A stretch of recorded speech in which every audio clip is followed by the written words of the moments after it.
जन की रक्षा के लिए अपने प्राणों को आहूत किया है। हमें उन पर गर्व है। उनकी कुर्बानियां देश, धर्म और समाज की रक्षा के लिए थी। उनका बलिदान कमजोर और बेसहारा की रक्षा के लिए था। उन्होंने मानव मात्र के लिए सत्य, न्याय और धर्म का संदेश दिया है। आज मैं साहिबजादों की शहादत का बदला लेने वाले महान वीर बाबा बंदा सिंह बहादुर जी को भी मैं नमन करता हूँ।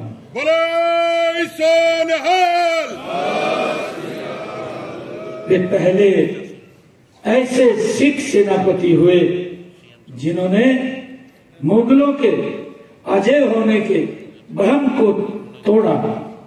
उन्होंने गुरु गोविंद सिंह जी के संकल्प को पूरा करते हुए और भूसत्ता संपन्न सिख साम्राज्य राज्य की राजधानी लोहगढ़ की नींव रखी।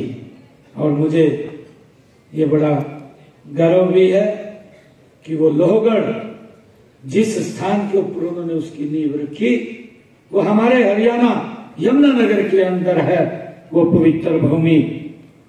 मुझे ये बड़ा इस बात का गर्व है कि सिख एक बहादुर कौम है।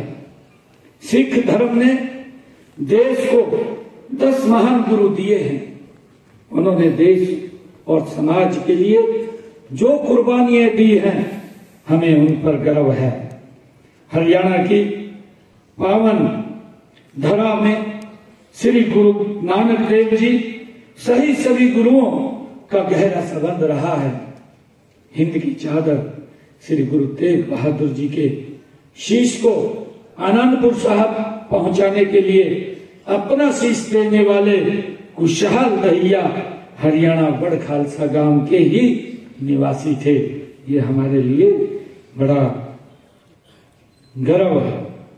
जब औरंगजेब ने दिल्ली के चांदनी चौक में श्री गुरु तेग बहादुर जी का शीश कलम करवा दिया था, तो भाई जैता उनके शीश को लेकर निकले।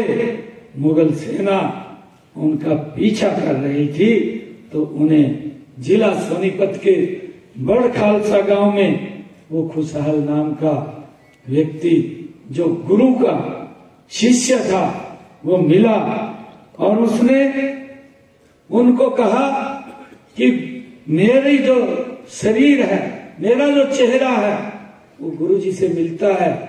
आप मेरे शीश को उतार करके आप उन मुगलों के हवाले कर दे ताकि गुरु तेग बहादुर जी का शीश वो ले जा सके। और खुशहाल सिंह ने अपना शीश वो कलम करवा दिया। जैता जो गुरु जी का शीश आनंदपुर साहब ले जाने में वो सफल हुआ है। ऐसा हमारा एक गौरवशाली इतिहास है जिसने इस भारत मां की और इस धर्म की रक्षा के लिए अपने आप को बड़ी कुर्बानियां दी हैं। मुझे बताते हुए कि हरियाणा में ही गोपाल मोचन यमुनानगर में ऐसा तीर्थ है जहां प्रथम पातशाह श्री गुरु नानक देव जी ने सर्वधर्म संभाव के लिए लंगर, संगत और पंगत की अवधारणा शुरू की थी। वहीं पर बगानी युद्ध के बाद श्री गुरु गोविंद सिंह जी 52 दिन ठहरे थे और उन्होंने दस्तारबंदी की प्रथा वहां पर शुरू की थी। जिला अंबाला में लखनऊ साहिब अकाल पुरख श्री गुरु गोविंद सिंह जी की ननिहाल थी। उनका वहां बचपन बीता। धर्म के क्षेत्र कुरुक्षेत्र और हरियाणा के अन्य क्षेत्रों में समय समय पर हमारे 8 गुरुओं का आगमन इस पवित्र भूमि पर हुआ है। आदरणीय प्रधानमंत्री नरेंद्र मोदी जी ने आजादी का अमृत महोत्सव के तहत श्री गुरु गोविंद सिंह जी के 400वें प्रकाश गुरु तेग बहादुर जी के 400वें प्रकाश पर्व को देश भर में मनाने का निर्णय आदरणीय नरेंद्र मोदी जी ने लिया।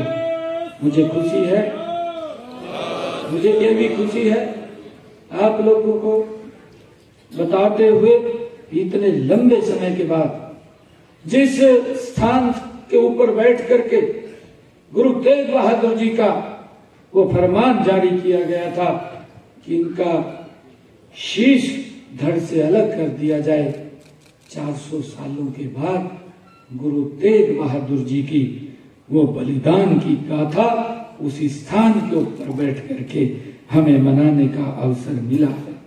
हमने वर्ष 2022 में पानीपत में ऐतिहासिक धरती पर हिंद की चादर श्री गुरु तेग बहादुर जी के 400वें प्रकाश पर्व में राज्य स्तरीय कार्यक्रम का आयोजन हमारी सरकार ने किया है।